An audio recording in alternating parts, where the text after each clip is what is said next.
Ciao a tutti!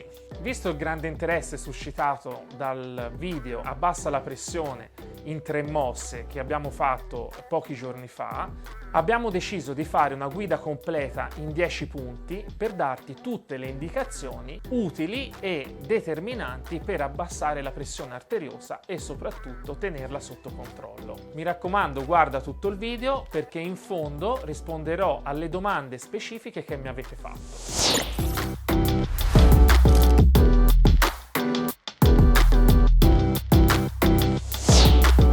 I due numerini magici della pressione arteriosa sono 130-85, 130 per la massima e 85 per la minima. Una domanda che mi ha fatto un po' sorridere, ma che molto spesso mi viene fatta è: dottore, ma perché io ho la pressione ballerina? E questo termine ballerina rende veramente tanto l'idea. Effettivamente, ragazzi, la pressione cambia durante la giornata, ma questo perché il sistema cardiovascolare, andando a collaborare col sistema nervoso, deve adattarsi ai vari stimoli e soprattutto deve riuscire a ottimizzare le prestazioni del corpo per farlo spostare nello spazio. E ovviamente magari se il nostro corpo deve fare un grande sforzo, è ovvio che il cuore dovrà pompare più sangue e quindi andrà la pressione arteriosa inevitabilmente ad aumentare. Quindi è assolutamente normale che la pressione arteriosa cambi durante la giornata. Come misurare la pressione arteriosa?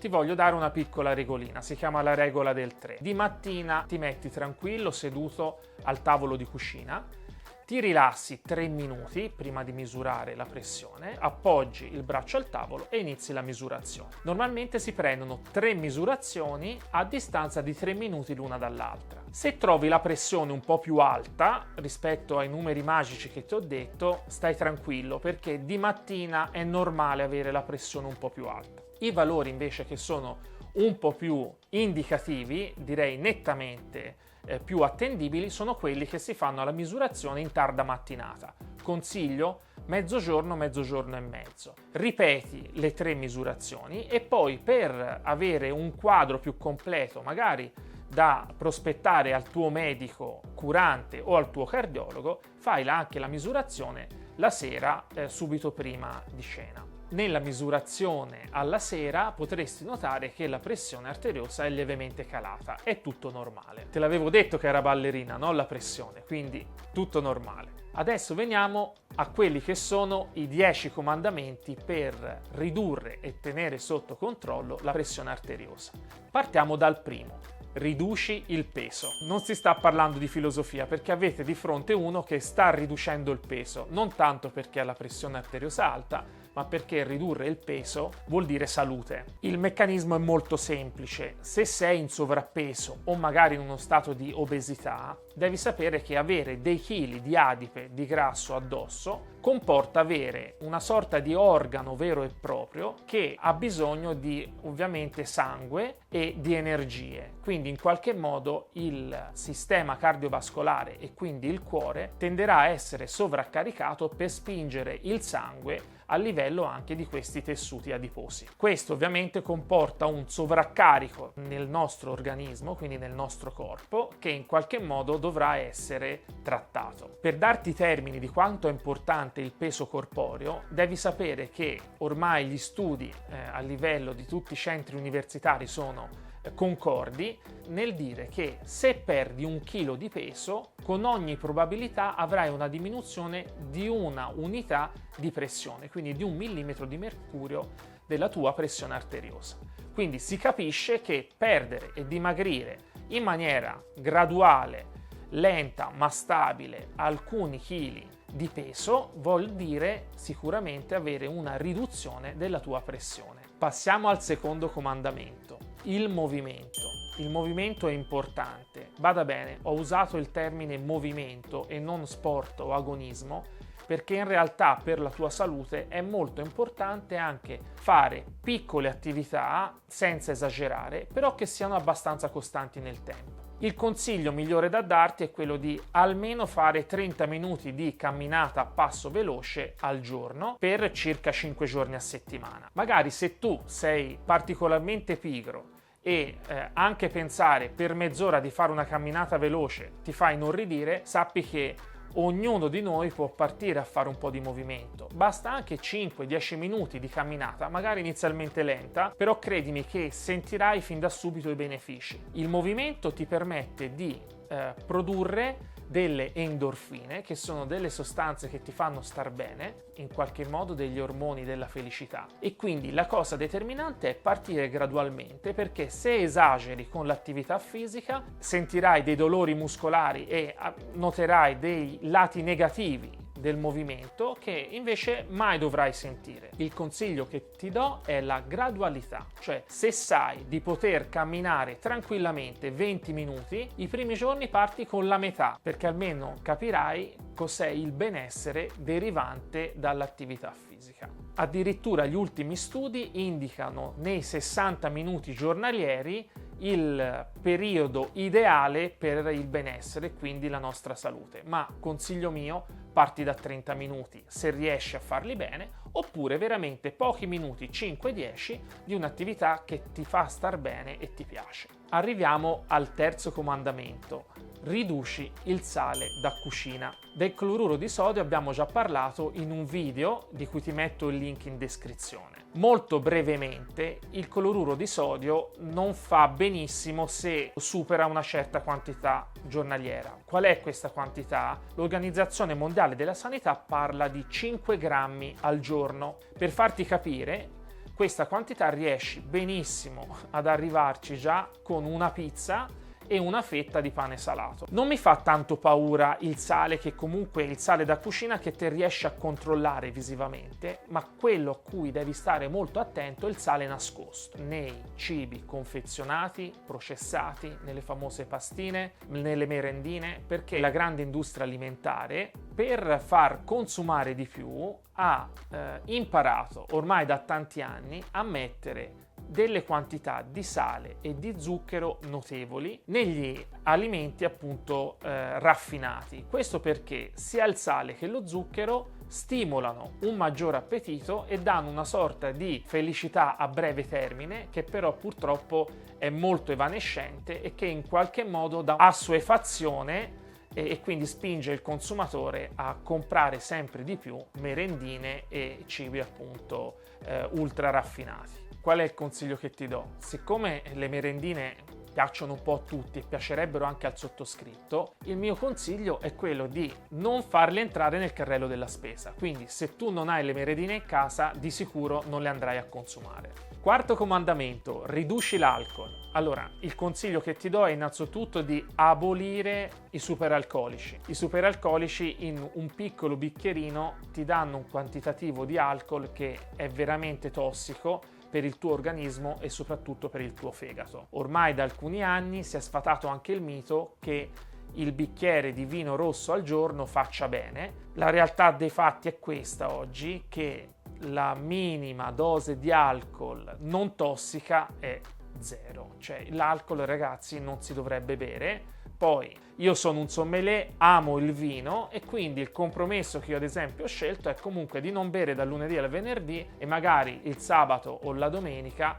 con un pranzo con gli amici, nella socialità, magari un buon bicchiere di vino va bene, insomma è comunque un buon compromesso. Arriviamo al quinto punto: magnesio e potassio. Magnesio e potassio sono degli elementi che sono molto importanti per il metabolismo cellulare. Dove li troviamo il magnesio e il potassio? Frutta e verdura. Molto importanti sono ad esempio i legumi, che sono molto ricchi di magnesio e potassio, come anche la frutta secca. Vuoi sapere qual è l'alimento principe che è pieno di magnesio e potassio? L'avocado. L'avocado è anche detto oro verde perché è un alimento che ha un sacco di nutrienti buonissimi e veramente molto importanti. Basti pensare ad esempio ai grassi buoni, agli antiossidanti, a tanti sali minerali e vitamine. Quindi consiglio, l'avocado deve essere sempre nel carrello della spesa. Ti voglio ricordare che da qualche anno anche in Italia vengono coltivati e quindi perché no? Potrebbe essere una scelta sostenibile e che rispetta l'ambiente, quella appunto di consumare avocado nostrani. L'avocado lo puoi consumare in tante maniere, ad esempio quello che facciamo noi a casa, la mattina magari con dei bei crostoni di pane integrale con anche un uovo ad esempio, piuttosto che andarlo a tagliare a pezzetti per andare a arricchire una bella insalatona al momento del pranzo. L'avocado ti dà un buon apporto di magnesio e di potassio, e ricordati che se riesci a avere appunto questi elementi nella tua nutrizione, avrai un abbassamento di ben 3 unità, quindi di 3 mm di mercurio della tua pressione arteriosa. Sesto comandamento: devi mangiare tante fibre. Le fibre devono far parte della tua alimentazione.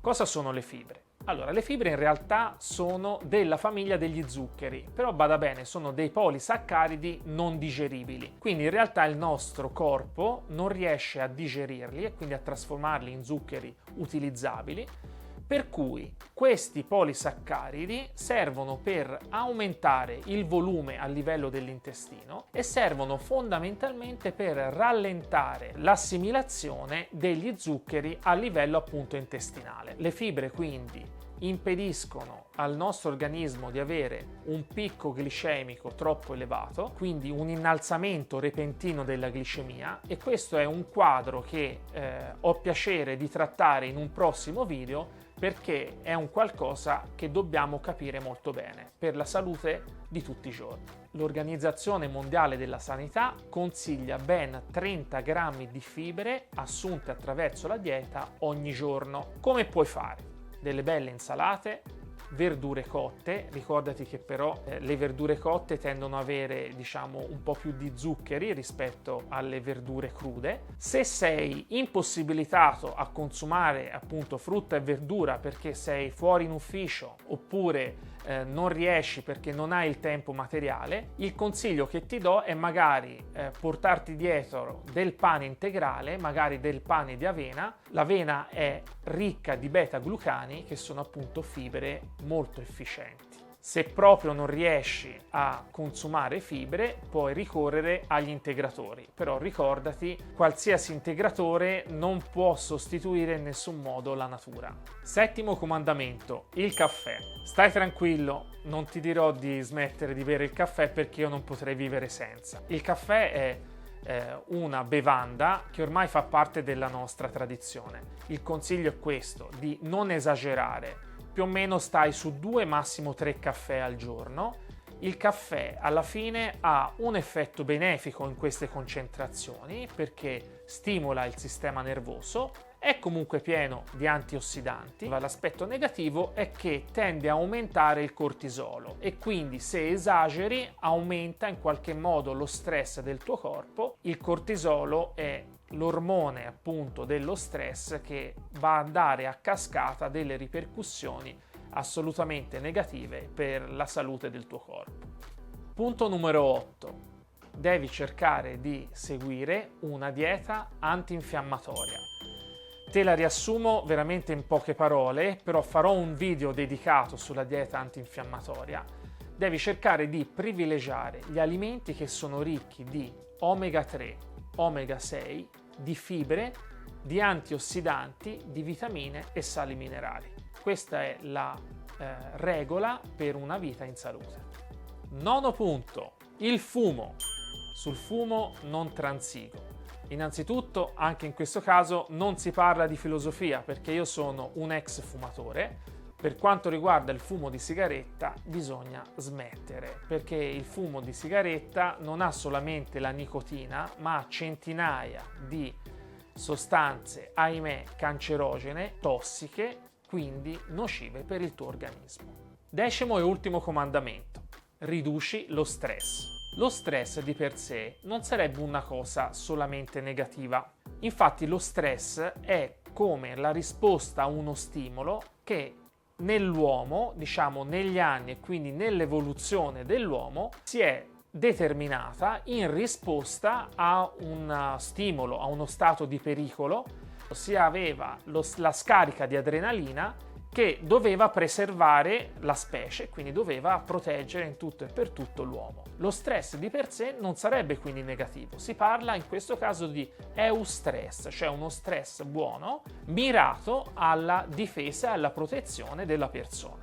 Nei giorni d'oggi però questo stress purtroppo è continuativo costante non solo nei giorni ma anche nei mesi e negli anni. Quindi si capisce che si parla di distress, cioè uno stress che ha solamente risvolti negativi. Stress vuol dire elevati livelli di cortisolo, che è l'ormone appunto negativo che noi abbiamo nel nostro organismo e che determina l'invecchiamento precoce, come può predisporre a numerose malattie anche tumorali.